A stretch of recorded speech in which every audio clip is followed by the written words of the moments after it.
নমস্কার বন্ধুরা, mister Shubhankar KP YouTube চ্যানেলে প্রত্যেককে সবাইকে স্বাগত জানাই। তো এর আগে আমি জিকে এবং ম্যাথসের নিয়ে আলোচনা করেছিলাম। আজ হচ্ছে রিজনিং নিয়ে আলোচনা করব। অলরেডি এর আগে আমি ম্যাথস এবং জিকে থেকে কোন কোন চ্যাপ্টার থেকে সব থেকে বেশি কোশ্চেন এসেছে, কি ধরনের কোশ্চেন এসেছে, সমস্ত কিছু আমি ডিসকাস করেছি। এবং আজ আমি দেখাবো রিজনিং এর সব থেকে গুরুত্বপূর্ণ ইম্পর্টেন্ট চ্যাপ্টারগুলো এবং কোন চ্যাপ্টার থেকে বেশি কোশ্চেন এসেছে এবং কোন চ্যাপ্টারগুলো থেকে কি ধরনের কোশ্চেন এসে এই সমস্ত কিছু বিস্তারিতভাবে তোমাদের সাথে আলোচনা করো। তো ভিডিওটা শুরু করা যায়। দেখো, প্রথমে আমরা জানি রিজনিং দুটো পার্ট, একটা হচ্ছে ভার্বাল রিজনিং আর একটা হচ্ছে নন ভার্বাল রিজনিং। কোন কোন চ্যাপ্টার পড়ছে, চ্যাপ্টার রয়েছে অনেকগুলো, কিন্তু পুলিশের পরীক্ষাগুলোতে কোন চ্যাপ্টার থেকে কোশ্চেন সব থেকে বেশি দেয় সেটা জানতে হবে। কারণ সবটা আমার পড়ার দরকার নেই। আমি বারবারই বলি, কম্পিটিটিভ এক্সাম মানে কোনটা পড়ার থেকে কোনটা ছাড়বো জানাটা সব থেকে বেশি ইম্পর্টেন্ট। তো চলো, প্রথম যে চ্যাপ্টারটা রয়েছে অ্যানালজি। অ্যানালজি থেকে কিন্তু প্রচুর কোশ্চেন আছে। অ্যানালজি, ক্লাসিফিকেশন, এই দুটো চ্যাপ্টার ভালো করে দেখতে হবে। আমি যে যে চ্যাপ্টারগুলো বলছি এবং দাগ দিচ্ছি, ওই চ্যাপ্টারগুলোই ভালো করে প্র্যাকটিস করো এবং দেখাবো তোমাদেরকে কোশ্চেন কোন চ্যাপ্টারগুলো থেকে কি ধরনের কোশ্চেন আছে দেখাবো। সিরিজটা দেখবে ভালো করে। কোডিং ডিকোডিং, একদম ভিভিআই লিখে রাখো। কোডিং ডিকোডিং থেকে প্রচুর কোশ্চেন আছে। Blood relation, VVI. প্লাজেল টেস্টটা আছে খুব কম, এটা দেখে রাখতে পারো। আউটপুট ট্রেসিং লাগবে না। ডিরেকশন সেন্স রেস, ইভিআই। লজিক্যাল ভেন্ডাগ্রাম, এটাও দেখে রাখতে হবে। অ্যালফাবেট টেস্ট, একদম ভিভিআই। যে চ্যাপ্টারগুলোতে ভিভিআই লিখছো অবশ্যই এই চ্যাপ্টারগুলো ভালো করে দেখতে হবে। 11 নম্বর নাম্বার, র্যাঙ্কিং, টাইম সিকোয়েন্স। এর মধ্যে এই নাম্বার চ্যাপ্টারটা থেকে তো প্রত্যেক 25টা কোশ্চেনে 3 থেকে 4টে কোশ্চেন তুমি পাবেই একদম। এই 11 নম্বর চ্যাপ্টার, এটা কিন্তু বারবার বলছি, এটা ভালো করে দেখে নেবে। যে চ্যাপ্টারগুলো ভিভিআই লিখছি অবশ্যই ভালো করে দেখবে। Mathematical operation, VVI. Logical sequence of words. ব্যাস, এই যে যে চ্যাপ্টারগুলো বললাম এইগুলো কিন্তু ভালো করে দেখো। এটা হচ্ছে ভার্বাল রিজনিং এর মধ্যে পড়ছে। আর একটা যেটা দেখতে পাবেন, ডাটা সিকোয়েন্স। এখান থেকে কোশ্চেন আসে খুব কম, একটা দুটো করে আসে, এটাও ভালো করে দেখে রাখতে হবে। এরপরে যেটা হচ্ছে নন ভার্বাল রিজনিং এর মধ্যে সিরিজ, এটা খুব ইম্পর্টেন্ট। নন ভার্বাল রিজনিং এর মধ্যে সিরিজটা হচ্ছে সব থেকে বেশি ইম্পর্টেন্ট। মিরর ইমেজ, এটা ভালো করে দেখবে। এমবেডেড ফিগার, এটাও দেখবে। শেষ যে চ্যাপ্টারটা দেখবে নন ভার্বাল রিজনিং এর মধ্যে, কিউব অ্যান্ড ডাইস, যার মধ্যে কিউব অ্যান্ড ডাইস এটা কিন্তু কোশ্চেন অনেক এসছে। তাহলে যে কয়েকটা চ্যাপ্টারের নাম বললাম আবার বলছি তোমাদেরকে, একবার ভালো করে দেখে নাও। Analog, classification, series, coding decoding, blood relation, puzzle টেস্টটা দেখতে পারো। Direction sense test, pentagram, alphabet test. এই 11 নম্বর 12 নম্বর খুব ইম্পর্টেন্ট। আর এদিকে হচ্ছে 5 নম্বর, এটা খুব ইম্পর্টেন্ট। এই চ্যাপ্টারগুলো বারবার করে ভালো করে দেখে রাখো এবং প্র্যাকটিস করো রোজ। এরপরে আমি দেখাবো কি ধরনের কোয়েশ্চেন এসছে এবং কোন কোন চ্যাপ্টার থেকে কতগুলো করে কোয়েশ্চেন এসছে। চলো দেখা যাক।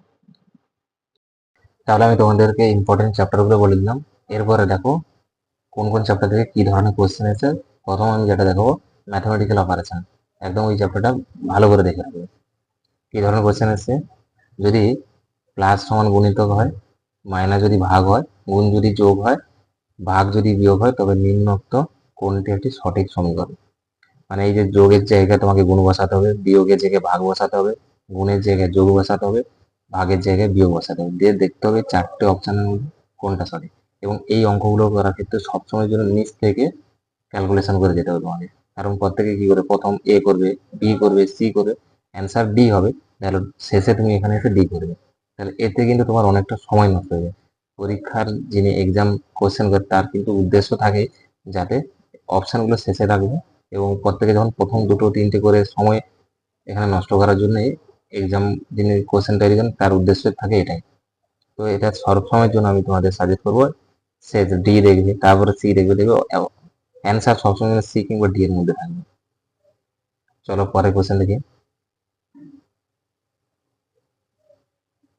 এটাও ম্যাথমেটিক্যাল অপারেশন থেকে, যদি গুণ মানে যোগ, লেস দেন মানে বিয়োগ, যোগ মানে ভাগ, গ্রেটার দেন মানে গুণ, বিয়োগ মানে সমান, ভাগ মানে গ্রেটার দেন, তাহলে সমান মানে, এবং সমান মানে হচ্ছে লেস দেন, তাহলে নিচের কোনটি সত্য। এটাও সেম, তোমাকে কোনটা সত্য হবে বের করতে হবে। এগুলো যেহেতু একটু টাইম কনজিউম, সময় অনেকটাই যায়, এগুলো তো বাড়িতে যখন বারবার প্র্যাকটিস করবে এগুলো খুব তাড়াতাড়ি হয়ে যায়। এবং সবসময়ের জন্য বলবো অপশান ডি চেক করবে, তারপর সি চেক করবে, যদি না হয় তারপর বি। অপশানের এইগুলো উত্তর সবসময় যেন সি কিংবা ডি এর মধ্যেই হয়, বেশিরভাগ ক্ষেত্রে বলছে। তাহলে এই নয় যে এ বি হবে, কিন্তু চেক করবে সর্বদা ডি থেকে সি, সি থেকে বি, এইভাবে যাবে। চলো পরে কোশ্চেন দেখা যাক। এটাও ম্যাথমেটিক্যালি অপারেশন থেকে দেখো, ওটা একটা টাইপ গেল, এটা একটা টাইপ। কোন দুটো চিহ্ন পরস্পর স্থান বিনিময় করলে সমান চিহ্ন উভয় পক্ষের মান সমান হবে? এখানে দেখো অপশনগুলো কোশ্চেন একটা দিয়েছে, এটাও ম্যাথমেটিক্যাল অপারেশনের 2 নম্বর টাইপ। এগুলো ভালো করে দেখে হবে, এই চ্যাপ্টারটা কিন্তু 3 থেকে 4 রকম টাইপের অঙ্ক হয়, ভালো করে প্র্যাকটিস করবে।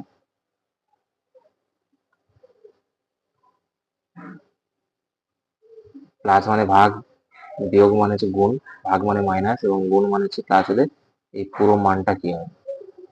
4টে অপশন দেওয়া আছে, এক্ষেত্রে তোমাকে এগুলো খুব দ্রুত বসিয়ে মান বের করতে হবে। এখানে সেই এটাও বদমাস রুল অ্যাপ্লাই করে তোমাকে করতে হবে।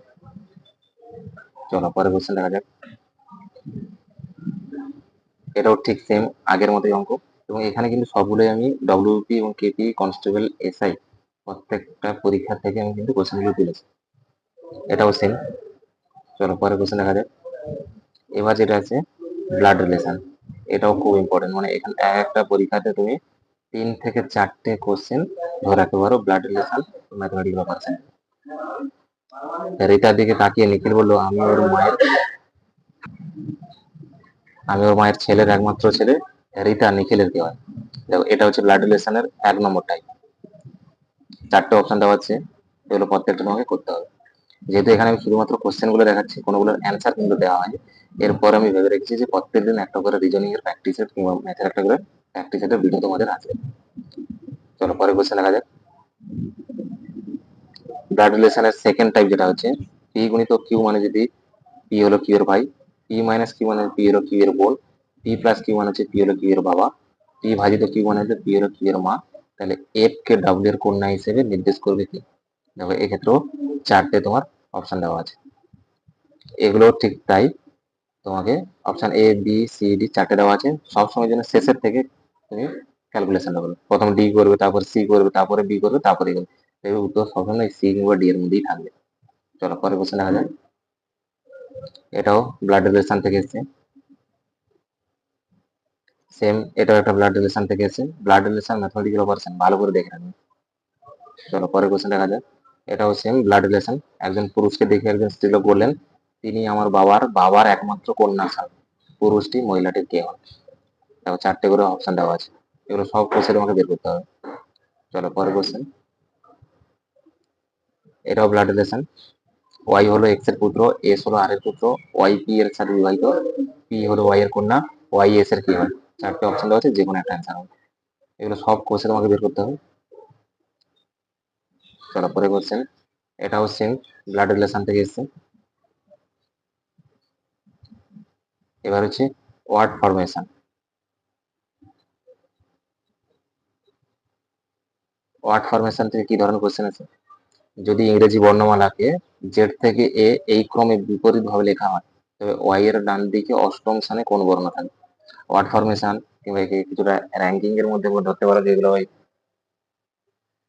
এগুলো করার জন্য তোমাকে এ থেকে জেড পর্যন্ত সমস্ত ওয়ার্ডের যে কত নম্বর স্থানে আছে এটা মনে রাখতে হবে। নতুবা তুমি তোমার পরীক্ষার খাতায় বা যেমন কোশ্চেন মক টেস্ট বা পরীক্ষার হলে কোশ্চেনের উপরে এ থেকে জেড পর্যন্ত এর মান 1, বি এর মান 2 এভাবে লিখে রাখবে, তাহলে করতে তোমার একটা সুবিধা হবে। চলো পরে কোশ্চেন। এই একটা ওয়ার্ড দেওয়া আছে, এই শব্দটির মধ্যেকার কোন বর্ণটি ইংরেজি বর্ণমালাতে তার যা অবস্থান শব্দটির মধ্যে একই অবস্থান। মানে এই ওয়ার্ডগুলোর মধ্যে সাপোজ বি, বি তাহলে কত নম্বর আছে? 1, 2, 3 নম্বর আছে। বি তাহলে ইংরেজি বর্ণমালা কত নম্বর থাকে? 2 নম্বরে থাকে, তাহলে বি কিন্তু একই অবস্থানে নেই। এইভাবে তোমাকে কাউন্ট করে দেখতে হবে এখানে কোন ওয়ার্ডটা এমন আছে যেটা এখানেও যত নম্বর স্থানে আছে ইংরেজি বর্ণমালার ঠিক তত নম্বর স্থানে আছে। চলো পরে কোশ্চেন দেখা যাক। নিম্নের বর্ণবিন্যাসের পর কোন বর্ণটি আছে? দেখো প্রথমে যদি বি ধরলে B B C, B C D, B C D E, B C D E F, দেখো এইভাবে কিন্তু একটা সিরিজ চলছে, তাহলে এটাও তোমাকে করতে হবে। চলো পরে কোশ্চেন। যদি ইংরেজি বর্ণমালাকে উল্টো দিকে দিয়ে লেখা হয়, তাহলে কোন বর্ণটি ডান দিক থেকে নবম বর্ণের বাঁ দিকের পঞ্চম বর্ণ? তাহলে এগুলো সব তোমাকে সেই এ বি সি ডি বলে মুখস্থ রাখতে হবে কত নম্বর সিরিজে রয়েছে, নতুবা তোমাকে র্যাঙ্ক গুলো মনে রাখতে হবে। চলো পরে কোশ্চেন, ইংরেজি বর্ণমালার প্রথম থেকে 18তম বর্ণের বাঁ দিকের সপ্তম বর্ণ কোনটি? এগুলো সব হচ্ছে তোমাকে অ্যালফাবেট যে যে যার র্যাঙ্ক বা কত নম্বর স্থানে সেগুলো জানলে তুমি প্রত্যেকটা অ্যান্সার তুমি করতে পারবে। পরে কোশ্চেন, ট্রান্সপারেন্ট শব্দটি বর্ণগুলির সাহায্যে নিচের শব্দগুলির মধ্যে কোন শব্দটি তৈরি করা যাবে না? এগুলো তোমাকে বলতে, এটা আরেক ধরনের টাইপ, 2 নম্বর টাইপ ধরা হয় কি আন্ডারস্ট্যান্ডিং শব্দের বর্ণগুলিকে বাম দিক থেকে ইংরেজি বর্ণমালা অনুযায়ী সাজালে ও একটি বর্ণকে একবার গ্রহণ করলে বাম দিক থেকে অষ্টম বর্ণকে, এই যে হিন্টসটা দেওয়া আছে এই হিন্টস অনুযায়ী তোমাকে লেটারগুলো সাজাতে হবে। সাজানোর পর বাম দিক থেকে অষ্টমতম বর্ণ কোনটা, যেহেতু এগুলো কিন্তু যথেষ্ট সময়ের সাপেক্ষে যায়, সময় সাপেক্ষ, যদি তুমি বাড়িতে বারবার প্র্যাকটিস করো তাহলে কিন্তু অটোমেটিক এগুলো পরীক্ষার হলে খুব সুস্থ মস্তিষ্কে কিন্তু তুমি রিজনিং গুলো করতে পারবে। তার জন্য তোমাকে প্র্যাকটিস করতে হবে প্রথমে। ইংরেজি বর্ণমালার প্রথম থেকে 18তম বর্ণের বাঁ দিকের সপ্তম বর্ণ কোনটি? দেখো নাম্বার থেকে বা অ্যালফাবেট সিরিজ থেকে কতগুলো কোশ্চেন এসেছে। ন্যাশনালিজম শব্দটির প্রতিটি স্বরবর্ণ অর্থাৎ ভাওয়েলকে ঠিক তার পরের বর্ণ দ্বারা এবং প্রতিটি কনসোনেন্টকে ঠিক তার আগের বর্ণ দ্বারা প্রতিস্থাপিত করা হলে নতুন বর্ণ শ্রেণীর বাম দিক থেকে সপ্তম বর্ণটি যে দুটো হিন্টস দেওয়া আছে এই দুটো হিন্টস অনুযায়ী কিন্তু তোমাকে আগে বর্ণগুলো সাজাতে হবে, একটা ওয়ার্ড তৈরি হবে এবং সেই যে নতুন শব্দটা পেলে তার বাম দিক থেকে সপ্তম বর্ণ কি হবে সেটা বের করতে হবে।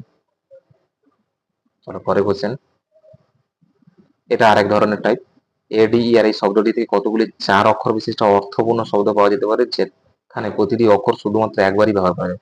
দেখো এই রিজনিং গুলোর ক্ষেত্রে কিন্তু ভুল হওয়ার সম্ভাবনা সব থেকে বেশি থাকে, কারণ তুমি 4টে বর্ণকে কাজে লেগে যে ওয়ার্ডগুলো তৈরি করে তাহলে এমন কিছু ওয়ার্ড তৈরি হতে পারে যেখানে তোমার জানা নেই।